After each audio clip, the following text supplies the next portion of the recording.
Hi everyone, thank you for coming.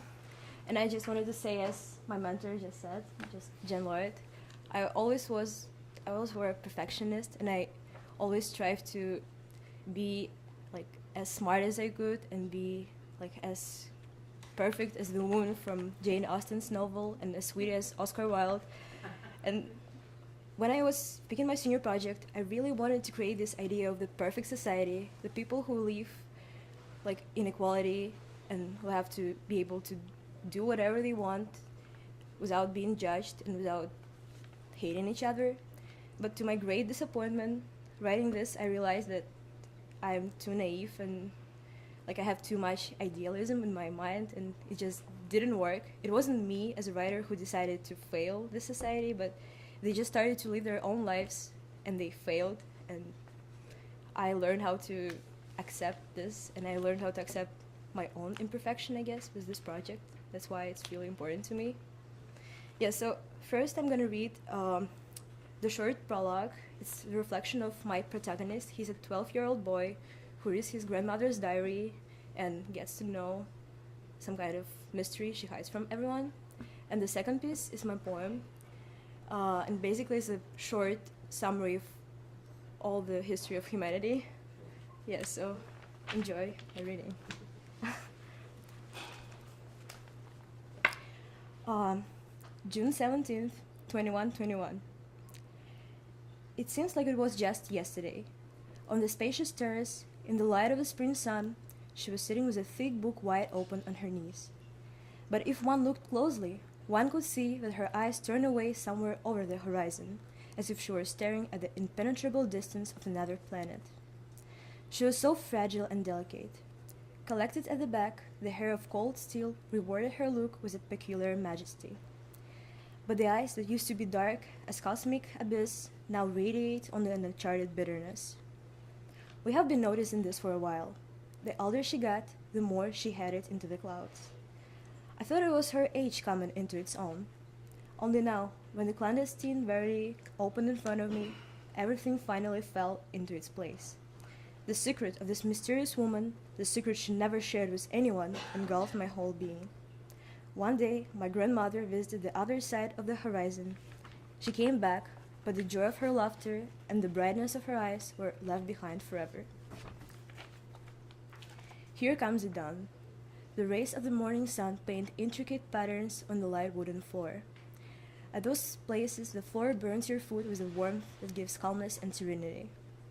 As I open the wide, heavy door to the loft, my sleepy eyes are plunged in the darkness once again. Day and night, light and dark. Contrasts have always fascinated me. A contrast is one of the most incredible mysteries of nature.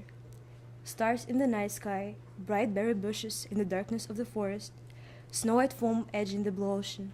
Everything in the world is paired with its contrast, but at the same time, everything in the world is just a part of something much bigger. Once I'll go further. Once I'll go forth to explore something unknown, something desirable and unattainable for a human mind. I'll delve deep into the very essence of this world. In the attic, there sits a number of transparent plastic boxes, stuck inside with piles of cartridges, devices that connect to your nervous system, gain access to your mind. Boards made of glass, embedded with tiny microchips that can transfer into your consciousness all unexplored and uncharted worlds with a single touch. Today, people use it to record and store memories. My family owns one of the biggest libraries of records.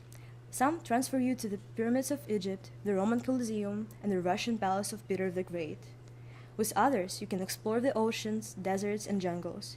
You can meet Margaret Thatcher, Aristotle, just by a single touch of the cartridge. It's my favorite place in the whole world. I can spend hours and hours going through all the different records I have access to.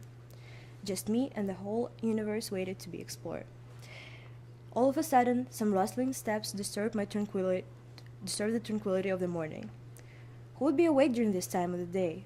My heartbeat starts to accelerate. Carefully listening to silence, I try not to breathe. The steps are coming closer. If I only had a phone or at least something sharp with me. Grandmother, all dressed up and ready, The figure of this well-familiar lady came close to me. "Why are you up so early? Where are you going?" She looked at me with a broken smile, opened her mouth just about to say something, but instead momentarily turned away. "Grandmother, are you okay? What happened?" She gave me a sign to come closer and rewarded me with a hug.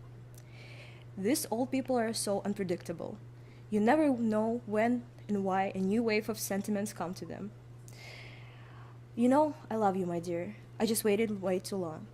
She put her hand around me one last time, gave me a meaningful look, and walked away. Frozen, unable to comprehend what was going on, I stood alone in silence. I do not want to be old, I felt sitting down on the wooden floor. Ouch! I've landed on something sharp, and with my hand drooped a little key. Turning on the light, I have noticed elegantly engraved letters SL, my grandmother's initials. If only I knew at the time how this tiny piece of metal was about to change my life crucially. If only I knew what kind of discoveries I was about to find using it. If only I knew, would I have ever taken the key?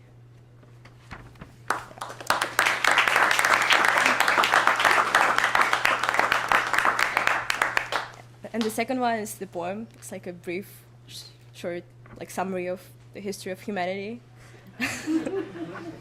Okay. A balmy garden in its bloom, which scent was meant to soothe and cure, becalmed under secret gloom, fertile, sumptuous, and pure. The ocean blue, the origin of life, it gave us birth and set us free, to love, to dance, to share, to be, on earth, where virtues were rife. But yet, so fragile in its just as a lacy snowflake on a palm, the harmony was fanned within the mist, and worlds seemed never again appeal to calm. Profusion gave birth to vices, as every man desired to possess all earthly goods in cost of any prices, a devil in a wink if only owned less. They were no more the stars of constellations, but asteroids on a distant dark. They sold their souls for beckoning temptations, cut down all the trees to stir a single spark. The daily duty became the only master, and there was no salvation for inevitable disaster. But a human never loses hope, and just as scarlet poppies on the green expanses, the daring dreams root inside his head, and he is eager to succeed at any chances.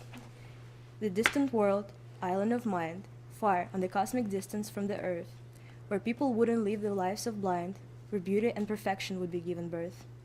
So let's start over from the void, a world where souls and minds are joined. Like words and breath, like cold and snow, they will connect, accord, and flow. Thank you.